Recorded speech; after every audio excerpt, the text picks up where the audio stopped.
So we got the go ahead from city attorney to start recording the meetings, just so I'm not missing anything in the minutes, because I'm not like a, Stenographer or whatever. yeah, I'm not, I can only paraphrase so much I can remember. So now it's absolute and the minutes will reflect. So it says commented, and then I'll have the link to the video. Oh, cool. And they'll be posted on YouTube again, Got it. just like we did during virtual. That's good. Yeah. So, but some procedure. Sure, I share the screen so it's on the video. I'm ready.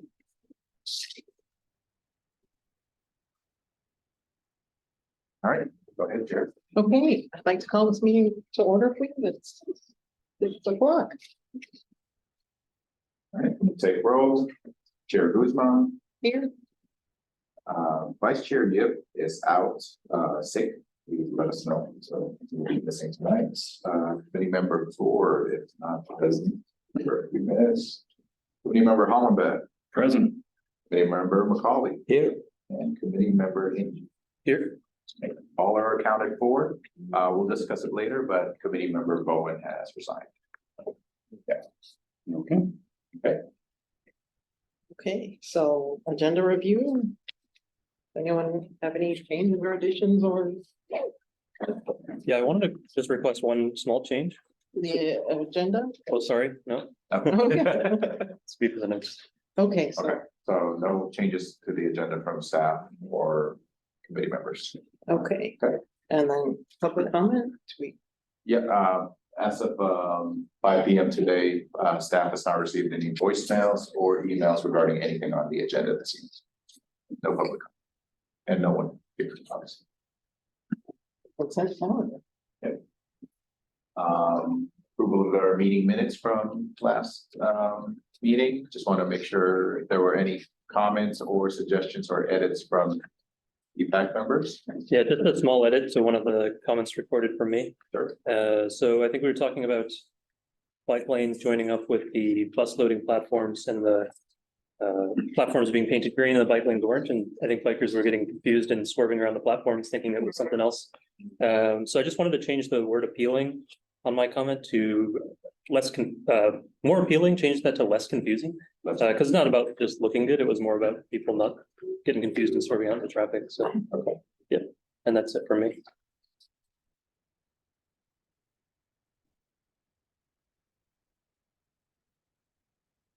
Okay, did anyone find anything else? Can I get a motion to approve the minutes? To approve. I motion to approve the minutes. Second. I can. Oh, would you? I'll second, can I second? Yes. You can second it. Oh, All right. And I'm abstaining. Yeah, you got it. okay, Everybody else approved? Yes, Yes. And there's that. Just noting for the record, it's committee member Gore is present. Committee member Gore, we are at the review of the meeting minutes. Okay. If there are, you have any changes, edits, now is the time. No. All right, meetings are approved as amended by committee member. okay, so we're on to administrative business, please. Yes.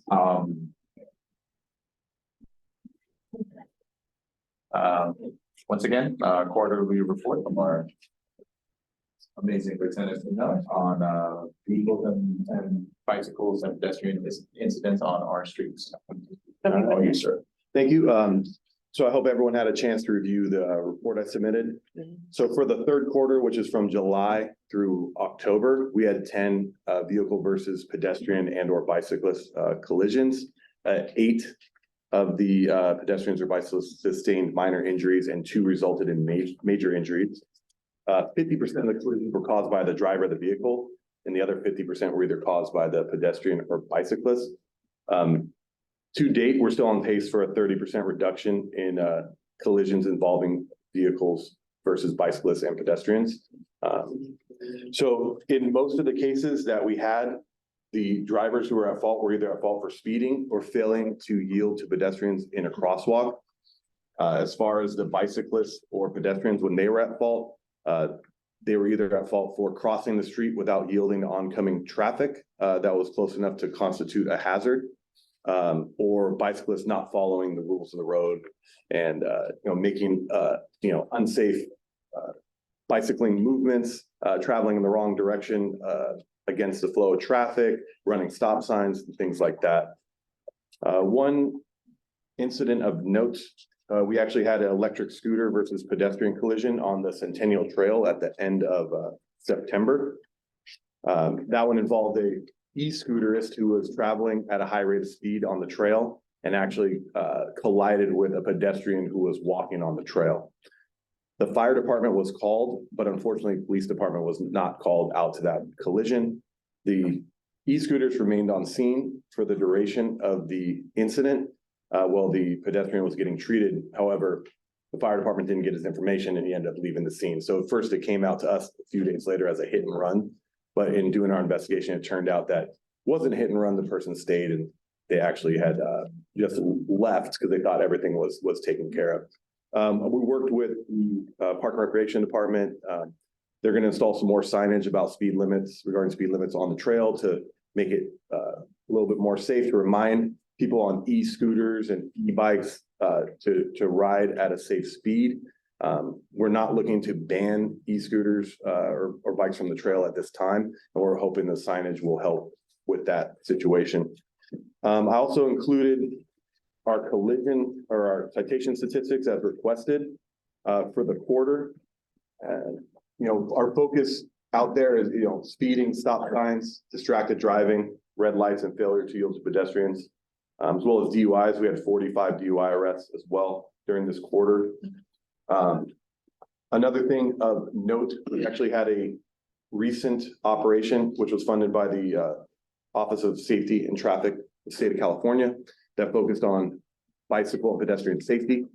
During that operation, we issued 21 citations for drivers failing to yield to pedestrians. So bicycle and pedestrian safety remains to be a high priority for the police department. We're going to continue to use enforcement education to get drivers and bicyclists and pedestrians to obey traffic laws so everyone is safe. And then one other thing of note I wanted to bring up is, I'm sure you're aware, the San Mateo County Civil Grand Jury recently did an investigation and released a report with some recommendations on how we could improve bicycle safety in the county. Some of those recommendations included implementing an online reporting portal at the police department. So on our website, we have now implemented a section where bicyclists and drivers could report incidents involving bicycles. So if a bicyclist is riding and a vehicle cuts them off and almost hits them, normally that wouldn't get reported to the police department. But now they have the means to go online and make that report. And if they have a license plate, or especially if they have a video, we could reach out to that registered owner with a letter saying it has been reported that you violated the 3-foot rule, and give them some education on the vehicle code and what their obligations are as drivers to ensure that they're driving safely and sharing the road with bicyclists as well. We're also going to start posting our collision stats on the internet site for the police department.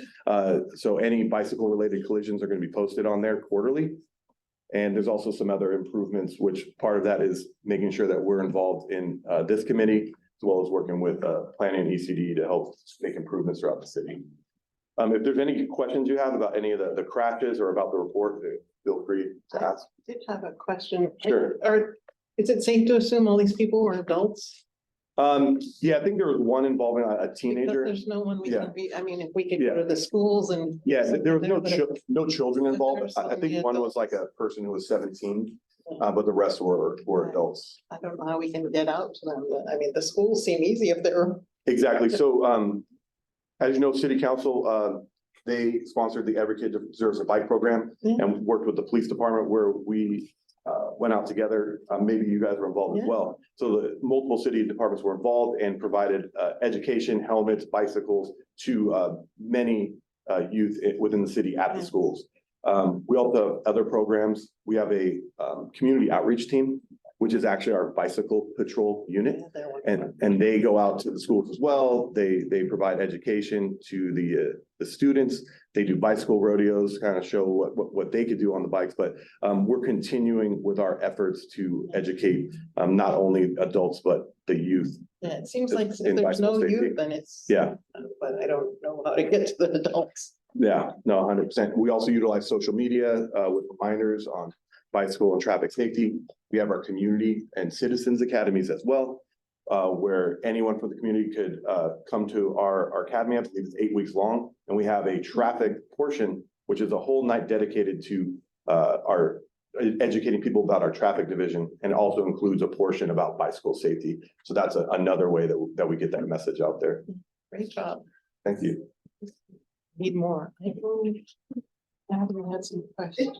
I have, Sure. is there a local PBS station that you might be able to advertise about the reporting system that you set up? Because I think that's a good idea, at least to make people aware. Think we put it on our page? We could definitely put it on social media. I could look in, I don't know if there's a cost associated with advertising on PBS, but we have, off the top of my head, it's either 20 or 30,000 followers. So it's definitely something that we could post on our social media to let them know that there is this spot on our portal where we report these incidents. Yeah, I'll reach out to my community relations sergeant to have that posted. Okay. Yeah, and I think for any kind of new resources we're deploying to the community, it's mandate, like we're gonna publish it to like all means of like ways to communicate with all of our residents. The city newsletter, Yeah. emails. Yeah, newsletter, The yeah, mayor's gonna send me a note about it. Exactly, yeah, it'll be one of those, like, yeah. We'll be looking for it. All right. And it depends, even for a week or so. pretty long. Well, it still appears like there's like 2 areas that Mhm. are having these reports in it. Mhm. In this area, the Old Town area, Mhm. and sort of near El Camino. Is Mhm. that the right assessment or? Yeah, so I mean, it was all over the city. I know one of our major injury collisions was up on Westboro at Galway, and that was a driver who failed to yield to the pedestrian in the crosswalk and actually hit and ran, and we still have not identified that person. Our areas where there's more traffic, that's gonna be where there is unfortunately more collisions. So El Camino, one of our most heavily traveled roads. So yes, that there's gonna be more collisions in that area. As well as Old Town, it's condensed, it's densely populated, and there's a lot of foot traffic and vehicular traffic. And that's where I direct my motor units and the officers through our care program. A lot of that enforcement is directed towards those heavily traveled areas. Well, my question is, if there are certain hotspots, Mhm. is there some way we can look at the grants maybe to get signage or something that will make everybody aware? I think, given this report, pedestrians, bicyclists, and everyone should be thinking about safety and how they can contribute to everybody's safety on the road. It's certainly something that we've been hyper focused about, like, as part of our general plan, our active South City bike and ped master plan, we've identified like those high injury corridors, right? Like that was part of like a big effort to look at safety data and information to tell us where are these hotspots. We also had like another effort like after that where we had the local road safety plan. That's that's more for MTC and Caltrans, which now allows us to identify which 10 intersections in the city is the one that needs the most quick, remedies or treatments. And like all of that data that we've collected, all the identifying those high injury corridors and those hotspots allows us to then focus on like turning around for grants for like safety improvements and anything quick build. That's sort of like the new the process of like get quick build treatments onto dangerous intersections to kind of intervene right now versus waiting on that longer capital improvement plan where we'd have to pour in new sidewalks and things like that. So here, yeah, And then I have one more. absolutely, sure. To me, the e-bikes and the battery power scooters are separate because they category of danger because they often operate with pedestrians in a similar thing as a slower manpower vehicle. So, I mean, it seems to me like we should have some sort of limit for them, at least on these walkways, like no more than 5 or 10 miles per hour when you're in certain areas or something like that. Yeah, and again, speaking to the director of Park and Recreation. Yeah, that's why they're gonna put up those signs with the limit. I don't know exactly what the limit he was gonna put. I think it was 15, but I might not have that exact number. But they're gonna put up signs. There already are signs. We're gonna put more signs to remind what the speed limit is on those trails. Because you're right, some of those bikes could go 28 miles an hour, and we definitely don't want someone zooming by at 28 miles an hour when people are walking. And you have major collisions occurring. Yeah, I was just discussing that with Phil here, we're walking in, there's an article in today's paper from Half Moon Bay. They're looking at limiting the e-bikes on the coastal trail.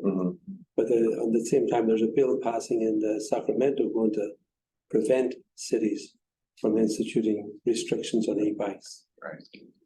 And Chris, you probably have more knowledge about this, but to my knowledge, some of the e-bikes are only allowed to be ridden on a trail, right? I think California Vehicle Code only allows like e-scooters and e-bikes on actual facilities. So your bike lanes or established bike lanes, and if there's a rental type, your cities can actually recommend a maximum speed limit. It's something that we tried to do when we had the pilot for bird scooters on the east of 101. And we've told them, like, you're gonna limit your operation to like no more than 15, because I think they maxed out like 20 miles per hour. And so that's something that we can control if we ever host like those e-bike like providers. But like the private ones that you can buy off of like Amazon, Walmart, kind of have, that's why we have to rely on, well, do we have a posted speed limit? And then that way we have a means to enforce and educate. You were talking about a list of hotspots. Did you share it with the other departments? Oh, yeah, of course, yes. So you, And so our the Public Works and ECD planning, they work with the police department, fire department on the traffic advisory committee. So they meet once a month. We meet once a Yeah, month. once a month, and they go over the hotspots and they go over traffic improvements, like installing, new stop signs, even looking at speed limits. When we have speed surveys, like, our speed limit's gonna be raised, or they're gonna be lowered, once they do that engineering and traffic survey. So yeah, definitely, we all work together on that other committee as well. thank you. There was something about your statistics here. I thought that 45 DUIs was quite high. Oh, it's very sad. Yeah, is this the typical quarter? These numbers? I didn't run all the quarters, but I'd say definitely our officers are being a lot more proactive in catching DUI drivers before they crash.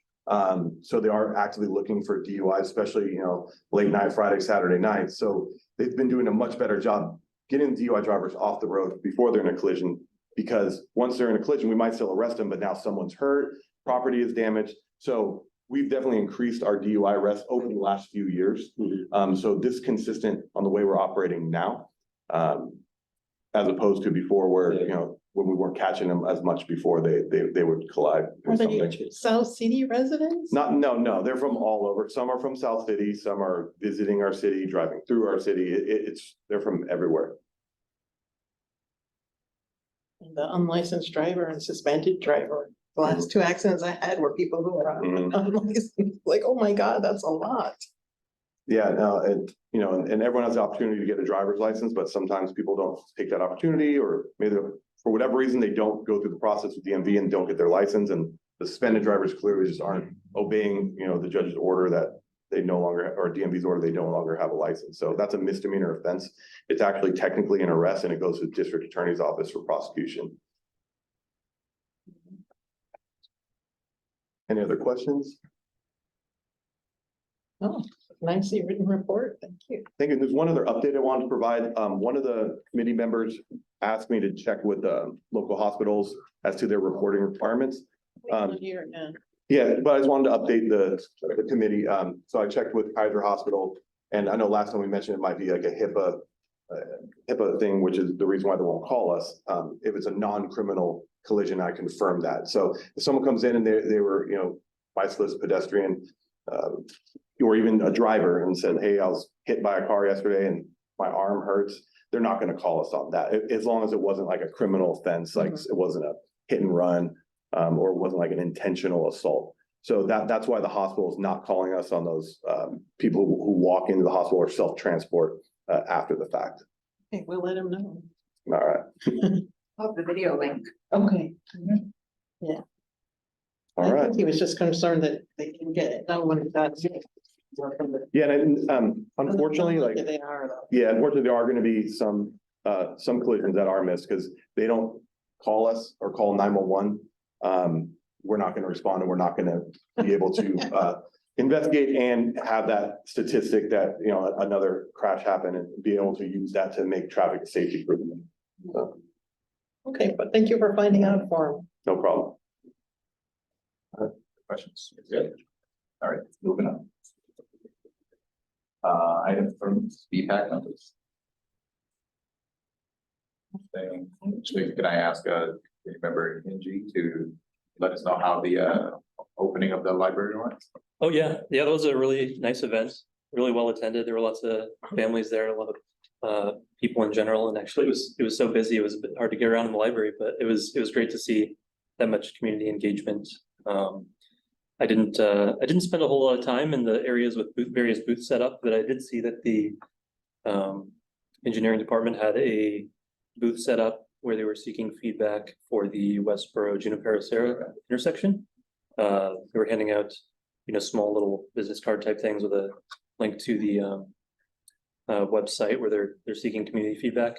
And I thought that was all really, really nice on their part. I did think that, when you go to that website, you're basically given a map and says, feel free to leave comments, whether you have like a pedestrian concern or vehicle concern or something else, and you can leave these comments, but it was very freeform, which is fine. And I think that should be there, but it'd be interesting or I think beneficial to maybe guide the public as to what engineering is thinking about for this intersection, right? What are some of the different ideas they are considering? And does that meet the Active South City plan for this intersection, which that Active South City plan has a lot of content about this particular corridor and that intersection. So it'd be nice to know if engineering is considering some of those, just tying that together and kind of putting that out to the public so they can kind of visualize, where might this go? Because right now it's very, very freeform. Yeah. Noted. And whether or not what they're seeking feedback about, whether or not that relates back to Active South City, is my response is even better. Because yeah, I agree. I think yeah, we just don't have that visibility. Yeah, if they didn't make that clear that this is something that was one of the treatments we're looking for as guided by Active South City or bicycle and pedestrian master plan, like they should say that up front too. So no, we'll let them know to kind of communicate that. But no, everything they're doing better be in support of that master plan. Otherwise, what am I doing here? Yeah, good event. And yeah, it's cool to see some, bicycle pedestrian related projects put out there to the public. It's good. I have one question. Just curious, are we going to see any more review of the Produce Avenue one crossing, or what's the status on that? Produce Avenue? Produce? It's Utah. The Utah? Yeah. That's a good question. I know they came and presented to us last year. Right. So I'm very more curious about that. Let me check in with engineering, see if there are any more feedback they need from the public at this point, or what step they are in. But if let me follow up on that.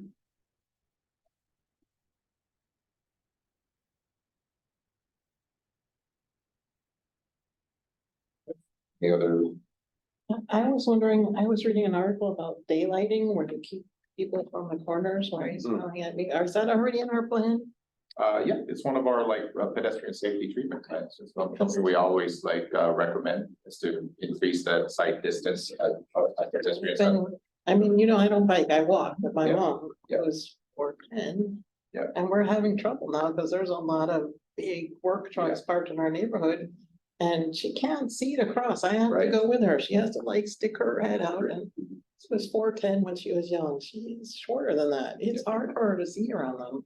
So how long is it gonna take to get out So- in the world? Well, so a lot of it is happening, like, for example, like El Camino near the schools, is Yeah. like, you know, We're not so, working there. it really depends on, where we're doing. For example, a lot of the pedestrian, like, treatments that we can do, happens when there's like a street resurfacing, But so. in my mind, it's not legal to park right up next to the corner. You have to park 10 feet back, maybe. I forget what the number is. Our police officer I know they're might know, they're but passing legislation to Yeah. implement that, but as of now, as long as their vehicle is not into the intersection. Yeah. So once the sidewalk starts curving, Yeah. the bumper can't be where that curve is. so. But it could just last technically week I be- Told the guy, Yeah. "Hey, the curb's like this parked right here." I said, "You can't Yeah, that park would there." be- He's like, yes, "Oh, that it would be a has to be violation. red. It has to be No. red." Or I'm And- like, "Oh my God, didn't you pass your driving test?" And we do cite people for parking in an intersection when we see it or when we get a complaint. Yeah, so my mom can't get out if you are, I mean, Right. And we also cite people if it has the handicap ramp, then Yeah. if they're blocking that, then they get cited for that as well. but I mean, people don't even know that you can park on the corner. I mean, they literally park on the curb part, so. Is there more education we could do? Because I don't want to call your department and be going, someone's here again, parked on the curb. I could have my social media sergeant draft up just a reminder for traffic tips, education, parking, things like that, and put out a post. I think more is that sometimes in the neighborhoods, there's not enough parking. And it's, they think that, they're gonna take a chance. I think people know, but they're just gonna take a chance and park there and hopefully don't get a citation. Especially because it's not red tip, Yeah. like, so they're. It doesn't need they'll to think- be red, the law is the law. But But- I live across the street from the school, so there's short little kids trying to get across and there's the car and people don't care. But I do encourage you, it's never a bother anyone, we encourage our community to call us. We have, parking enforcement officers, police service technicians and police officers who can respond and take care of the situation. And if we do end up contacting the person, but then we could offer the education, and if no one's around and then we'll just, leave the citation. But we end up, like, if the person's walking their car, we'll remind them, hey, you can't park here and this is why. It decreases visibility. People can't, if they're in a wheelchair, they can't go down the ramp. She's on Things a like that. walker. Yeah. Know it exactly. I don't know if you know this now, but I have noticed increased number of bicycle lanes and high visibility crosswalks. So can we get a report on the difference between now, what's happened now and maybe a year or two ago or something like that? Oh, if there's been improvement, would that be? You would be proud. Yeah, it should be a point of pride for me, right?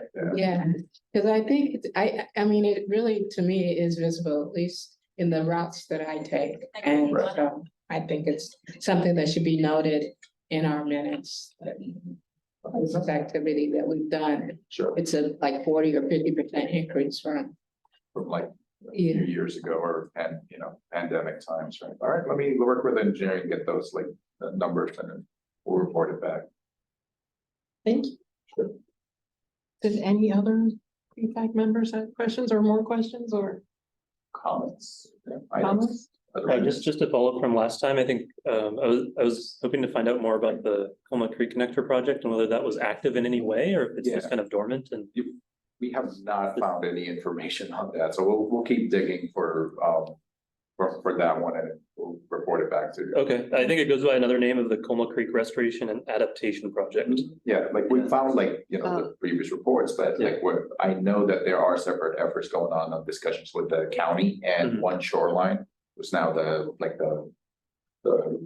Coleman Creek kind of like oversight. group. Yeah, But they were run out of like San Mateo County, so like, let me keep okay. figuring out like. And as far as the city's concerned, that there doesn't seem to be any active project for like a class 4 connector between Centennial and Bay Trail. Right now, no, yeah, Okay. so.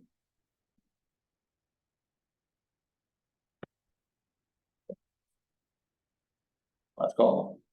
No. All right. Items from staff, wanted to make sure I report on. Oh, actually, we are coming to chair for signature.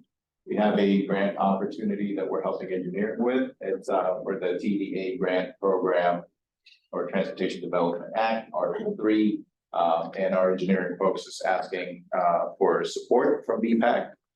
Where they've identified the ongoing bike lane upgrades on Junipero Serra connecting to Westboro. And actually wanted to use the grant to convert the existing class 2 that's there into a class 4. So this grant would support the procurement and funding of those like K71 delineators for basically the length of the project. So that's coming to Chair Guzman for signature. That's one of the grant opportunities that's coming in, I think, due in the next couple of weeks. So if okay with BPAC, we'll proceed with this one. Has Coleman been asked to join with us on that? Oh, yeah, no, there's a separate like ask for council to support. Yeah. Coleman, Oh, Colma. sorry, and Coleman. Juniper Serra, it Right. runs partially into Coleman after Passaseki for about 100 yards, and then it becomes Coleman. Right. Nice to continue it to at least to the next intersection. Yeah. I'll double check on that, but I think at least for this one, it's a grant for our own Yeah. stretch first. Yeah. Is this something you want us to vote on or just? No, just Is it okay if I sign the letter on your behalf? Yeah, signing it for BPAC supports this grant application, so that's okay. Good point about Colma. Sounds great. Okay. Second is that, just wanted to, we got asked a question because our committee member yet was out sick. So first reminder, any meeting that you think you're coming in and you feel sick, you stay home. It's okay. Second is that, because we did go through the change in the governor's executive order and mandated all commissions and committees and public hearings to be in person, that has not changed. So still remains no option for BPAC to attend remotely. We'll keep our, advocating for a remote option in the future. I think that worked better for a lot of our other committee members. But we'll keep advocating for that, and hopefully that comes in sometime in the new year. See, and the last update is, as you know, committee member Bowen has resigned. I think he sent us an email saying like basically a little too intense at work that he can't fully commit to being here regularly. Also kind of knew that. So but yeah, no, so we're in the search for another BPAC committee member, and then we'll get that person in when they're sworn in. Yeah. And I think the last thing for me is that likely, unless there are other projects like something that needs to go to BPAC, this will likely be November's our last meeting of the year, given the holidays coming up. And then we'll pick it up in the new year. Our usual, we have a lot of work coming up in the new year. One of them is the follow-up to the grand jury report and kind of further integration of programs and education and like pedestrian and bicycle safety, working with the county and our police department. So there's going to be a lot more effort that way. City Council has asked me to try to get into one of commute.org and Silicon Valley Bicycle Coalition and San Mateo County Transportation Authority. We're looking for participants because they have a grant to bring bike education or host bike education seminars in local jurisdictions.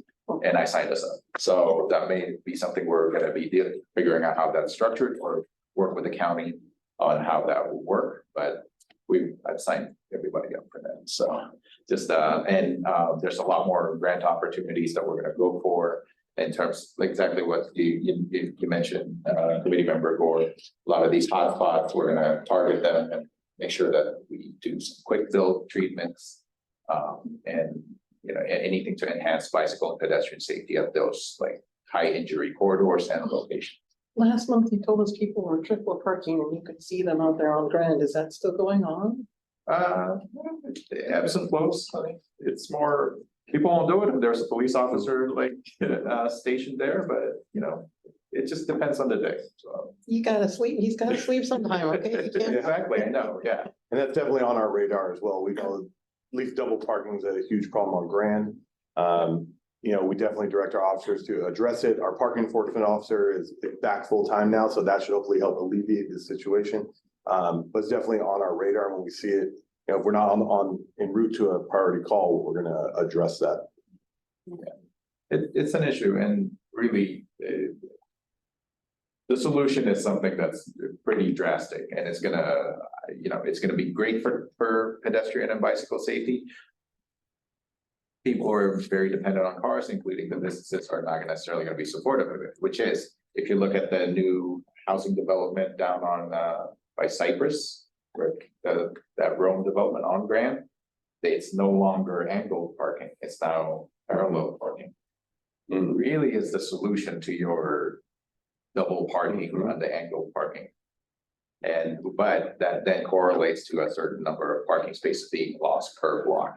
And just, we've had this discussion before with the Grand Airport Streetscape project, like years before even I came in. And I think the sense was that no, like your political career will like fall relatively quickly if you then go for business parking.